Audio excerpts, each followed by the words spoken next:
impenetrable. It's a living example of the way that a number of the Crusader castles couldn't be taken by siege. You can see for miles and miles from it and see the other castles that would have been, you know, in visual distance for communication by fire and smoke signals. It's got, you know, all the accoutrements of a good medieval castle with battlements and turrets and places for pouring boiling oil and other liquids down onto the enemy. But inside that castle, what was life really like? It wasn't merriment and festivity. It was constant fear. You had to be on the lookout in case someone was trying to mine the castle or to climb over the walls with scaling ladders. The people outside, the population, the local peasantry, they were not friendly, so you had to watch their movements all the time. It was a terrifying place. The Crusaders made treaties and broke them. They harassed the traders who passed by their castles.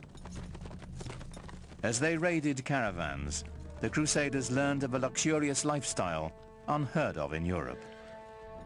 Well, materially, the Crusaders were just blown away by what they found in the Middle East, and they took a lot of it back with them. Inlaid metalwork, textiles, silks, things like that they had just never seen in such quantities before. The good life. These things they brought back to Europe, some as souvenirs, and in fact there was a whole industry that developed in the Middle East of providing souvenirs for the Crusaders to take back.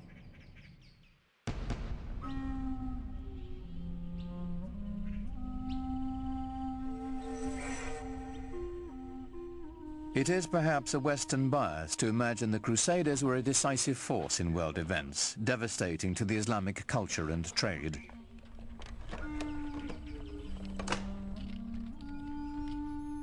The truth is, while the Knights of the Crusades were bunkering down in their castles, Islam was spreading its influence and flourishing. Muhammad's message rang out as clear and strong as it ever had. Allahu Akbar! Allahu Akbar! Ashhadu an la. Mosques were now on every horizon. They welcomed traders. They housed schools and hospitals. Through Islamic architecture, literature and music, a vibrant culture was emerging in celebration of a singular faith. أعوذ بالله من الشيطان الرجيم بسم الله الرحمن الرحيم إنا أنزلناه في ليلة القدر وما أدراك ما ليلة القدر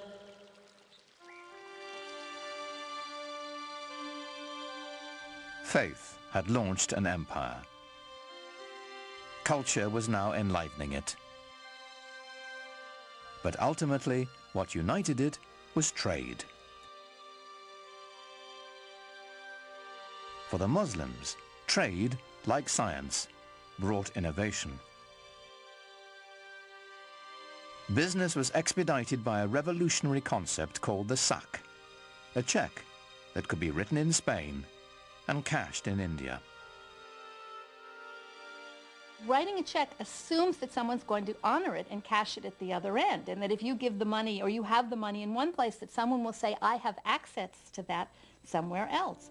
So this implies that you have some kind of central bank or central loan organization who's going to be good for the money. So it frees up your ability to travel. It frees up commerce because, again, the money doesn't have to be moved from Samarkand back to Cordoba in order to go back the other way the next year, so that you can base it all on trust and faith. And Muslims became some of the greatest merchants of Middle Ages. And the greatest craftsmen as well. From the Persians, Muslim blacksmiths learned how to fold steel to give it strength and flexibility. The swords made in Toledo and Damascus had no equal in the world.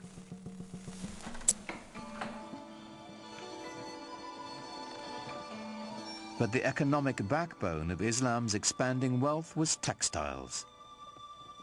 The demand for the products of Muslim looms was enormous, for cashmere, cotton and silk. Textiles were simply the gas and steel industry of medieval times, because you have to think of textiles not only as growing the plants, but making all the dyes, and it was the dyes that were particularly expensive and imported the farthest. And then you need all the fixtures and mordants and equipment for looms, and then you need to transport these textiles. So collectively, the industry of making and transporting textiles was the mainstay of the economy.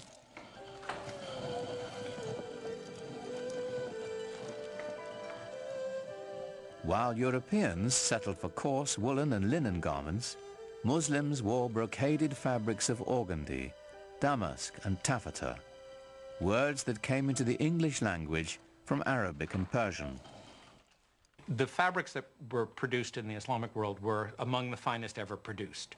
And they were made of not only plain linen or cotton, but also very, very fancy silks, cloth of gold where silk thread is wrapped with gold, and with very, very complicated patterns.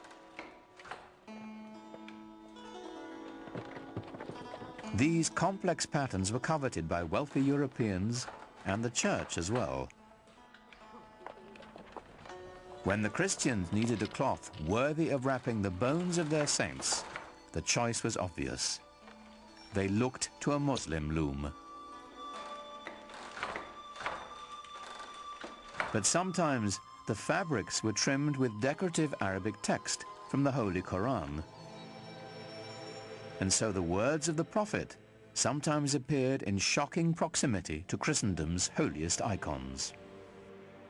It is not unusual to find in Italian Renaissance paintings, for example, to find paintings of the Virgin wearing a robe of very fancy patterned cloth and precious silks embroidered with gold or woven with gold designs. Sometimes they would say things with an Arabic inscription on it, which says, "There is no God but God, Muhammad is his prophet," in Arabic.